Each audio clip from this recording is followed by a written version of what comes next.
অনূর্ধ্ব-20 সাফের ফাইনালে ভারতকে 4-3 গোলে টাই ব্রেকারে হারিয়ে চ্যাম্পিয়ন বাংলাদেশ।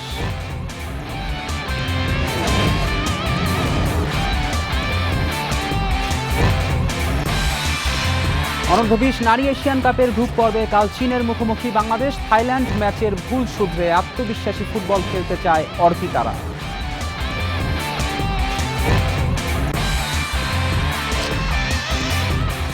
কক্সবাজার কেন্দ্রিক স্পোর্টস ট্যুরিজম গড়ে তোলার ঘোষণা ক্রীড়া প্রতিমন্ত্রীর। কক্সবাজার ক্রিকেট স্টেডিয়ামের উন্নয়ন নিয়েও রয়েছে পরিকল্পনা।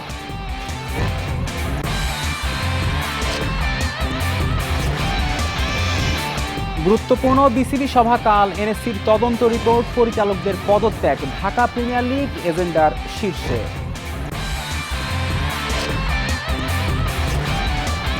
ভারতকে হারিয়ে অনূর্ধ্ব-20 সাফের শিরোপা জিতল বাংলাদেশ। ফাইনালে পেনাল্টি শুট আউটে ভারতকে 4-3 গোলে হারিয়েছে লাল সবুজ। ফাইনালে ভারতের বিপক্ষে বাংলাদেশের এই দুর্দান্ত জয়ে শুভেচ্ছা জানিয়েছে ক্রীড়া প্রতিমন্ত্রীও। মালদ্বীপের জাতীয় স্টেডিয়ামে নির্ধারিত সময়ে কোনো দলই গোল করতে পারেনি খেলা গড়ায় পেনাল্টি শুট আউটে, যেখানে প্রথম শটে লিড লাল সবুজের। ঋষির শট ঠেকিয়ে দেন গোলকিপার ইসমাইল। বাংলাদেশের হয়ে স্যামুয়েল চতুর্থ শট মিস করেন, তবে ভারত সমতায় ফিরতে পারেনি। উমাং দোদুম শট লক্ষ্যে রাখতে পারেননি। পঞ্চম শটে বাংলাদেশের জয় নিশ্চিত করে রোনান সুলিভান। বয়সভিত্তিক সাফে টানা 3 বার ফাইনালে ভারতের কাছে হেরেছিল বাংলাদেশ। এবার রোনান ডেকলানদের নিয়ে মধুর প্রতিশোধ নিল লাল সবুজ। এ নিয়ে বিস্তারিত জানাতে বার্তা কক্ষ থেকে আমাদের সঙ্গে যোগ দিচ্ছেন সহকর্মী পিয়াস সাহা। পিয়াস, আপনি তো পুরো ফাইনালটি শুরু থেকে ফলো করেছেন। বাংলাদেশের যে এই দুর্দান্ত জয়, যদিও গোলশূন্য ড্র ছিল নির্ধারিত সময়, তারপর পেনাল্টি শুট আউটে যেভাবে জিতলো বাংলাদেশ, এই জয়টাকে আপনি কিভাবে মূল্যায়ন করবেন? আসলে দেখুন, এই যে সাব অনূর্ধ্ব-20 যে চ্যাম্পিয়নশিপটা হলো, সেখানে কিন্তু আসলে আসলে শুরু থেকেই ফেভারিট যে দুটো দল ছিল ভারত আর বাংলাদেশ, তারাই কিন্তু আসলে ফাইনাল খেলেছে। এবং এই যে ফাইনাল ভারত বাংলাদেশের গত বয়সভিত্তিক যতগুলো সাফ হয়েছে, সবচেয়ে বেশিবার কিন্তু ভারত আর বাংলাদেশই খেলেছে। প্রত্যাশা অনুযায়ী যে ফাইনালটা হওয়ার কথা ছিল, তেমন একটি ফাইনাল আমরা দেখতে পারলাম। দু দলই আসলে দুই হাফেই আসলে গোল করার চেষ্টা করেছে, তবে দু দলের রক্ষণ একদমই গোছানো ছিল। কোনো দলই আসলে গোল কনসিড করার মতো মোডে ছিল না। বাংলাদেশ ভারতের ম্যাচ এর আগেও গত বছরের কথা যদি বলি আমি, সেখানেও সাব অনূর্ধ্ব-19 ফরম্যাটে হয়েছিল। এবারে যে 68 হয়েছিল, সেখানেও কিন্তু ম্যাচটি আসলে পেনাল্টি শুট আউট পর্যন্ত গিয়েছিল। সেখানেও কিন্তু আসলে সেবার কিন্তু আসলে বাংলাদেশের কপালটা ভালো ছিল না। বাংলাদেশ কিন্তু সেবার আসলে ট্রাইব্রেকারে হেরে গিয়েছিল। সেই জায়গা থেকে একটি শঙ্কার জায়গা ছিল। আসলে ট্রাইব্রেকার মানে স্নায়ুচাপের খেলা, আর যেহেতু ম্যাচটা ভারতের সঙ্গে, বাংলাদেশ কতটুকু আসলে স্নায়ুচাপ সামলে অতীতের যে তিক্ত অভিজ্ঞতা রয়েছে সেগুলো ভুলে আসলে টাইব্রেকারে নিজেদের গুছিয়ে নিতে পারে, সেটি বড় চ্যালেঞ্জের জায়গা ছিল। কিন্তু বাংলাদেশের যে গোলকিপার ইসমাইল, তার প্রশংসা কিন্তু করতেই হবে। এমন ম্যাচে এমন সময় যদি আপনি প্রথম শটটা ঠেকিয়ে দেন, তাহলে কিন্তু ফাইনালে আপনি এক পা শিরোপার দিকে দিয়ে রাখলেন, এবং সেই কাজটি কিন্তু বাংলাদেশের গোলকিপার ইসমাইল করতে পেরেছে। সে কিন্তু প্রথম শটটি ঠেকিয়ে বাংলাদেশকে আসলে এগিয়ে দিয়েছে। এরপরে বাংলাদেশের যে ফুটবলাররা রয়েছিল তারা কিন্তু বেশ আত্মবিশ্বাসী ছিল, এবং যেটি দেখে মনে হয়েছে বাংলাদেশের কোচ বলুন, বাংলাদেশের গোলকিপিং কোচ বলুন, তারা কিন্তু আগের থেকেই জানতো এই ম্যাচটা আসলে টাইব্রেকার পর্যন্ত গড়াতে পারে। কেননা গ্রুপ পর্বের ম্যাচটাও কিন্তু বাংলাদেশের 1-1 গোলে ড্র হয়েছিল নির্ধারিত 90 মিনিটে। সেইখান থেকে একটি আন্দাজ করে হয়তো বাংলাদেশ এই টাইব্রেকারের জন্য নিজেদের বেশ ভালোভাবেই প্রস্তুত করেছে, এবং প্রত্যেকটা ফুটবলার বলুন, গোলকিপার বলুন, যারা টাইব্রেকারের শট নিয়েছে, এবং গোলকিপারের আত্মবিশ্বাস কিন্তু তুঙ্গে ছিল, যারা প্রতিফলনে কিন্তু ম্যাচের রেজাল্টে দেখা যাচ্ছে। এবং বাংলাদেশের যে শেষ শুটটা নিয়েছেন রোনান সুলিভান, তার প্রতি কিন্তু এবার দর্শকদের একটি আগ্রহ বেশি ছিল। যুক্তরাষ্ট্র থেকে খেলতে এসেছে, সে কিন্তু দুর্দান্ত একজন ফুটবলার।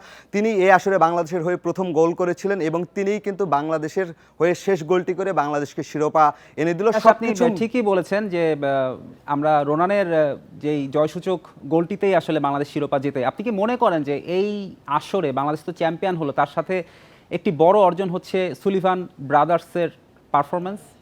নিঃসন্দেহে আসলে রোনান সুলিভান কিন্তু আসলে বাংলাদেশের এখনই কিন্তু আলোচিত এক নাম হয়ে উঠেছে। তার যে স্ট্রাইকিংয়ে ক্যাপাবিলিটি, সে যে গোল করার দক্ষতা, এখনই কিন্তু কথা শুরু হয়েছে বিভিন্ন সাবেক ফুটবলারদের কাছ থেকে আমি শুনেছি তারা কিন্তু রোনান সুলিভানের যে জাতীয় দলের নাম্বার 9-এর পজিশনের যে অভাবটা রয়েছে সেখানে কিন্তু এখন থেকেই তাকে আসলে বিবেচনা করা শুরু করে দিয়েছে। সামনে জুন উইন্ডোতে বাংলাদেশ জাতীয় দলের খেলা রয়েছে এবং তার প্রতি সাবেকদের কথা যদি বলি, কোচদের কথা যদি বলি, তার যে মুভমেন্ট রয়েছে, গোল করার যে দক্ষতা রয়েছে, তাকে কিন্তু এখন থেকেই জাতীয় দলের জন্য বিবেচনা করা হচ্ছে এবং এখান থেকে কিন্তু আপনি ধারণা পেতে পারেন আসলে রোনান সুলিভান কি মাপের ফুটবলার। তবে ডেকলান সুলিভানকে নিয়ে একটু আক্ষেপের জায়গা থাকতেই পারে, থাকবে অবশ্যই, কেননা তিনি কিন্তু রোনান সুলিভানের মতো পুরো টুর্নামেন্টে গেম টাইম পাননি। প্রথম দুটো ম্যাচে কিন্তু তিনি আসলে একদমই খেলতে পারেননি, ডাগ আউটে বসেছিলেন। সেমিফাইনালে নেপালের বিপক্ষে 5 থেকে 7 মিনিট, সব মিলে 10 মিনিটের মতো খেলেছিল। সেখানে তিনি তার যে প্রতিভা রয়েছে, সে কি করতে পারে সেটার একটা ছাপ রেখেছিল। তারপরও আজকে ফাইনালে তাকে আসলে শুরুর একাদশে রাখা হয়নি, যদিও সে নেপাল ম্যাচের থেকে ভারত ম্যাচে গেম টাইম বেশি পেয়েছে।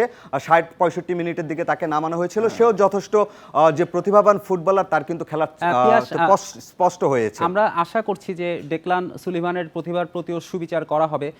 কক্সের শুরুটা তো দারুণ হলো, প্রথম অ্যাসাইনমেন্টেই চ্যাম্পিয়ন করলো দলকে। নিঃসন্দেহে আসলে কক্সকে নিয়ে কিন্তু এই টুর্নামেন্টের আগে নানা ধরনের বিতর্ক হয়েছে, সেই প্রসঙ্গে আমি যাব না। তবে কক্স যে একটি উচ্চমানের কোচ, তাকে শুধু কিন্তু এই সাব অনূর্ধ্ব 20-এর জন্যই কিন্তু বাফুফে নিয়ে এসেছিল। তিনি কিন্তু এশিয়াতে বেশ কয়েক বছর ধরেই কাজ করছিল, তার পূর্বে আসলে ইংল্যান্ডে কাজ করার অভিজ্ঞতা রয়েছে। পাকিস্তান থেকে শুধুমাত্র এই টুর্নামেন্টের জন্যই এই কোচকে নিয়ে আসা হয়েছে, যার আসলে হয়তোবা বিগত সময়ে বাংলাদেশের দক্ষিণ এশিয়ার ফুটবল সম্পর্কে ধারণা ছিল বলেই সে দলের সঙ্গে ভালো কাজ করতে পেরেছে।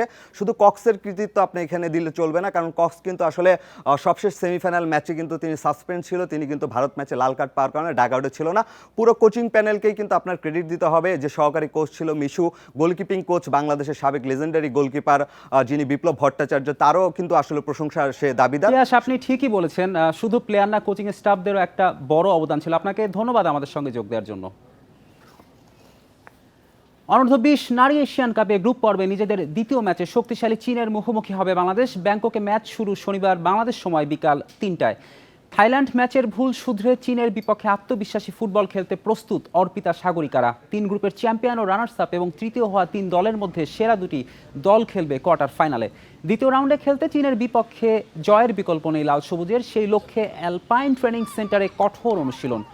টেকনিক্যাল ও ট্যাকটিক্যাল দিকগুলোর পাশাপাশি সেট পিস নিয়ে কাজ করেন কোচ পিটার বাটলার। অন্যদিকে ভিয়েতনামকে 3-0 গোলে হারিয়ে আসর শুরু করেছে 2006 চ্যাম্পিয়ন চীন।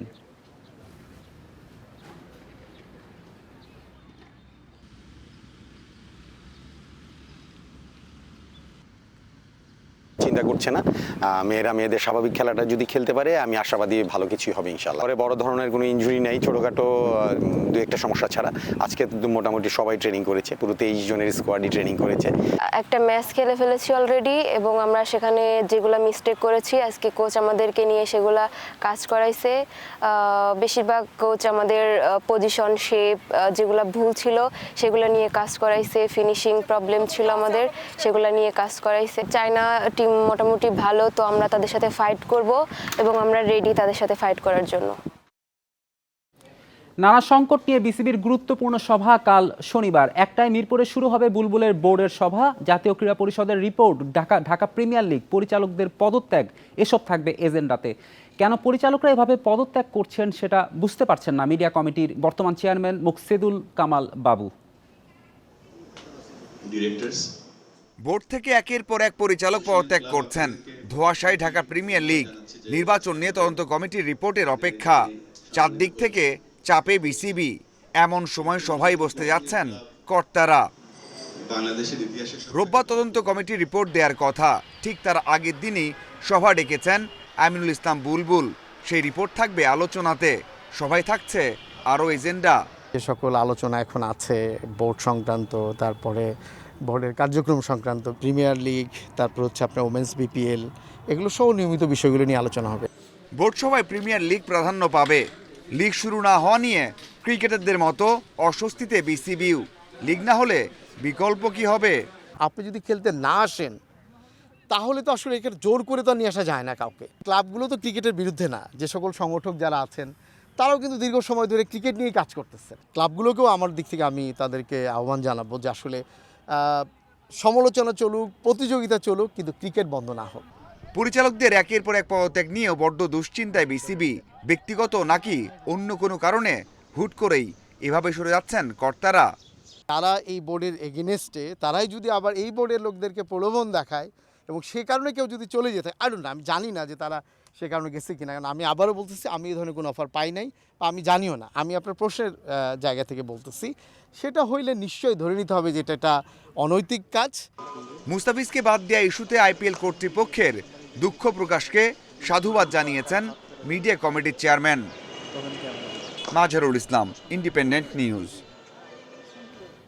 কক্সবাজার কেন্দ্রিক স্পোর্টস ট্যুরিজম গড়ে তোলার ঘোষণা দিলেন ক্রীড়া প্রতিমন্ত্রী আমিনুল হক। শুক্রবার সৈকতের লাবণী পয়েন্টে আয়োজিত কিউট অষ্টম জাতীয় সার্ফিং টুর্নামেন্টের উদ্বোধনী অনুষ্ঠানে একথা বলেন তিনি। দুদিনের এই আসরে পুরুষ ও নারী বিভাগে অংশ নিচ্ছেন ৭০ জন দেশি বিদেশি সার্ফার। প্রতিমন্ত্রী আশা প্রকাশ করেন তরুণ এই সার্ফাররা দেশের গণ্ডি পেরিয়ে আন্তর্জাতিক পর্যায়েও লাল সবুজের প্রতিনিধিত্ব করবে। সার্ফিংয়ের জন্য নির্ধারিত জায়গা পরিদর্শন ও ভিত্তিপ্রস্তর স্থাপন করেন আমিনুল হক। কক্সবাজার আন্তর্জাতিক ক্রিকেট স্টেডিয়ামও পরিদর্শন করেন তিনি। স্টেডিয়ামের সার্বিক উন্নয়ন, সংস্কার এবং আন্তর্জাতিক মানে উন্নীত করতে বিভিন্ন পরিকল্পনার কথা তুলে ধরেন। এ সময় উপস্থিত ছিলেন কক্সবাজারের 2 সংসদ সদস্য, জেলা প্রশাসক ও প্রশাসনের ঊর্ধ্বতন কর্মকর্তারা। সার্ফিং এর মতো যে অন্যান্য খেলাধুলা রয়েছে সবাইকে আমরা সমান গুরুত্ব দিয়ে এগিয়ে নিয়ে যেতে চাই এবং আমার পক্ষ থেকে, আমার স্পোর্টস মিনিস্ট্রির পক্ষ থেকে আমরা এই কক্সবাজারে আমাদের এই সার্ফিং অ্যাসোসিয়েশনের জন্য যা যা করণীয় আছে সর্বাত্মকভাবে আমি সহযোগিতা করব ইনশাআল্লাহ। এই ছিল আজকের যত খেলা। আমন্ত্রণ আমাদের পরের আয়োজনে।